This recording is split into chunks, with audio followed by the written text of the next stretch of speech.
people wish upon a star because they have some intuition that aiming above the mundane has the potential to transform themselves. They make a wish.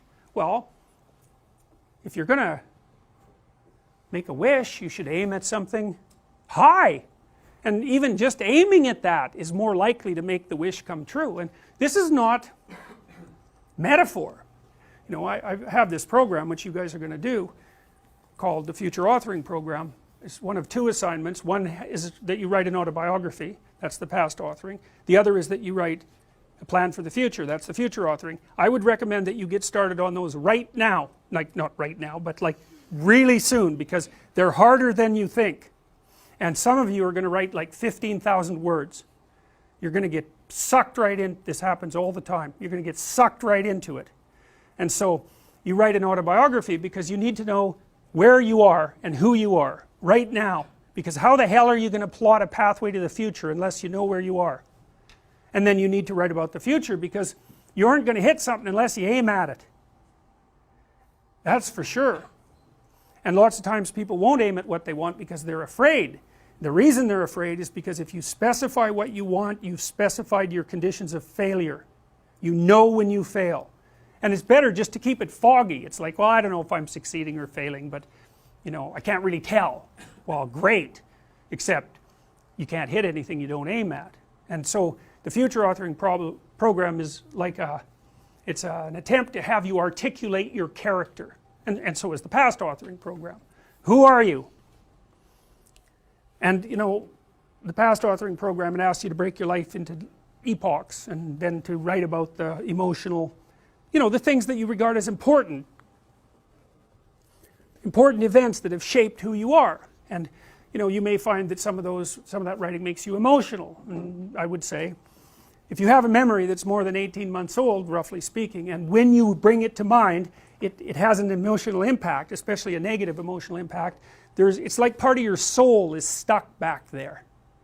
And I know that's a metaphorical way of thinking about it, but what I mean is that the reason that you still experience the emotion is because you have not solved the problem that situation faced you with. It might be a real problem, like maybe you got tangled up with someone who was really bad, and that's rough, man, because you've got to come up with a theory of malevolence to deal with something like that, and that's no joke. But if it still produces emotion, it means you haven't solved the problem, and your brain is still tagging it as threat. It's a part of your territory that you did not master. Threat, threat, threat, threat, threat. And until you take it apart, and articulation really helps that, writing really helps that, then you're not going to free yourself from its grip. And that might not be that pleasant. I mean, this is one of those situations where doing it tends to produce a decrement in people's mood in the short term, but quite radical improvements 3 to 6 months down the road. You know, and it's often the case that you unfortunately have to do something you don't want to do in order to progress. It's very, very common. So, and the future authoring program asks you about different dimensions of your life, like, because you know, you can think of yourself as a personality inside your head, but you're nested in systems that transcend you, and they're just as real as whatever's in your head. It's like, well, what do you need for life? Well, that's pretty easy actually. Some friends, that's a good thing. Intimate relationship, that's a good thing. A family, you know, either the one you're going to produce or the one that you come from, where people to some degree love and care for one another. That's a good thing to work on. You need some plan for your career. You've got to fit in somewhere that people regard as important and that they'll trade with you so that you can live. You need something worthwhile to do with the time that you're not at work, and you need to pay attention to your mental and physical health, and you need to regulate your use of substances, which is a strange one, but alcohol does lots of people in, so it's worth thinking about. That's why we put it in there. So then it's like, okay, what the hell do you want? What do you want from your friends? What do you want from your family? What do you want from your career? If you could have what you wanted, and that's what the program asks you, 3 to 5 years down the road, you get to have what you want. Now I'm assuming that you're going to approach this like, you know, reasonable adults and not like 13-year-old dreamers. I think I want the most expensive yacht in the world. it's like fine, but you know, that isn't really what, it's supposed to be more concentrating on your character. And so then it asks you to write for 15 minutes without thinking too much about grammar or sentence structure, any of that, about what your life could be like 3 to 5 years down the road if you were treating yourself like someone you cared for and you were helping them figure out what they wanted. And then it asks you to do the same thing in reverse, which is to think about the ways that you're radically insufficient and your faults.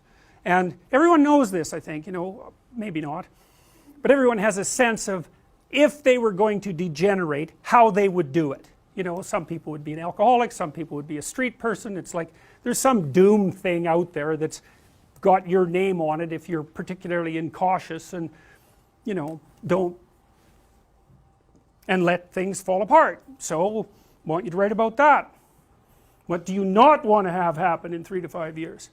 And there's psychological reasons for this, eh? One is, if you have something to aim for, that's a source of positive emotion, because your positive emotion is mostly generated by evidence that you're moving towards something that you value. It's not generated so much by accomplishing something, because when you accomplish something, you're just left with the problem of whatever you're going to do next. So you graduate from university, it's like, you know, hooray, one day you're at the peak of your undergraduate university career, the next day you're unemployed and looking for a bad job at Starbucks. So, you know, well, you see what I mean. It's, you know, it's that, you know, one problem that you solve is replaced by another problem, and so the idea that you're going to be happy when you solve all your problems is like, haha, good luck with that theory.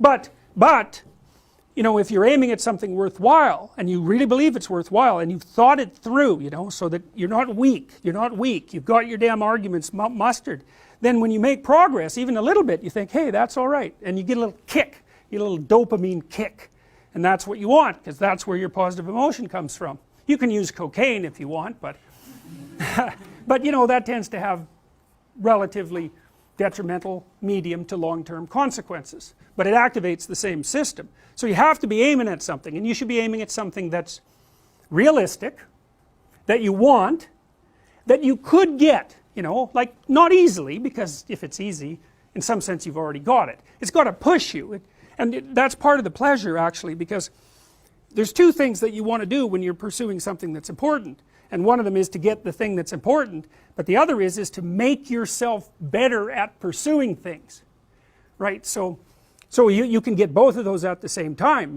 You're aiming at something and you're increasing your competence. It's like, that's a good deal, that's a good deal, and there's a lot of intrinsic meaning to be felt in that. And then the second half of the program, you write out a plan for how you're going to do it and how you're going to keep yourself on track, and you're going to write about why it would be good for you if you did this, and why it would be good for your family, and what possible benefits it would have to the community, you know, because you want to nail this thing down, and then you want to figure out what kind of obstacles are going to come up and how you might overcome them and how you might keep yourself on track and all of that. And we know, because we've actually done a lot of research on this particular program, that if university students do this, and this is more true if they're not too well oriented to begin with, if university students do this, they're about 25% less likely to drop out, which is a lot, and about their grade point average increases about 20%. So hooray for that, you know, because you never know when you develop an intervention if it's going to work. There's also evidence, but not from my lab, that doing such things improves your physical health, and I think the reason for that is that, you know, when you go over your autobiography and you scour out those negative places that you're sort of dragging along with you, it lowers your overall stress load, because your brain is kind of, I think it's calculating how dangerous the world is by attending to the ratio of successes to failures that you've had in your life, something like that. And so, you know, if there are holes in your map that you could still fall through, then your brain regards the territory still as a bit on the dangerous side, and then you're more prepared for emergency action, and that's hard on you. So you want to go back there and fix up those experiences to the degree that you can.